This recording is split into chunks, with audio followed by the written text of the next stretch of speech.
মঙ্গলবার ভারতীয় জনতা পার্টির বক্সনগর মণ্ডলের উদ্যোগে আসন্ন লোকসভা নির্বাচনকে সামনে রেখে পশ্চিম ত্রিপুরা লোকসভা আসনে বিজেপি মনোনীত প্রার্থী বিপ্লব কুমার দেবের সমর্থনে এক নির্বাচন সমাবেশের অনুষ্ঠিত হয়। এ সমাবেশে প্রধান বক্তা হিসেবে উপস্থিত ছিলেন প্রার্থী বিপ্লব কুমার দেব। বক্তব্য রাখতে গিয়ে প্রার্থী বিপ্লব কুমার দেব বক্সনগরবাসীদের উদ্দেশ্যে প্রশ্ন করে দিলেন। তিনি বলেন, প্রধানমন্ত্রী তৈরি করার জন্য বক্সনগরবাসী কি বিপ্লব কুমার দেবকে ভোট দেবে, নাকি জামানত জব্দ করার জন্য কংগ্রেস ও সিপিআইএম মনোনীত প্রার্থী আশিস কুমার সাহাকে ভোট দেবে? তিনি বলেন, সকলের একটাই ভোট, আর সে ভোটটাই খুব গুরুত্বপূর্ণ।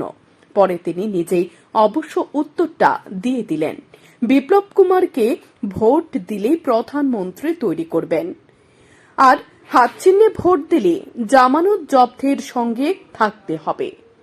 আপনারা বললাম যেন আপনাদের ভোট একটাই ভোট, রাষ্ট্রপতির একটাই ভোট, প্রধানমন্ত্রীর একটাই ভোট, মুখ্যমন্ত্রীর একটাই ভোট, বিদ্যুতের একটাই ভোট,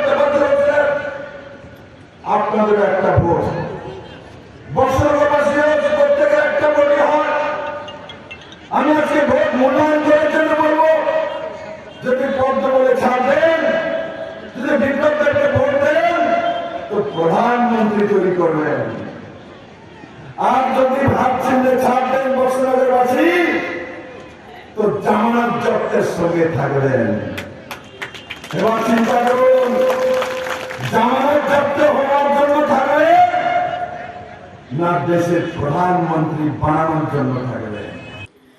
প্রার্থী বিপ্লব কুমার দেব ছাড়াও এদিন উপস্থিত ছিলেন বক্সনগর বিধানসভা কেন্দ্রের বিধায়ক তফাজ্জল হোসেন এবং মণ্ডলের নেতৃত্ব সহ কার্যকর্তারা। শান্তন টিভি।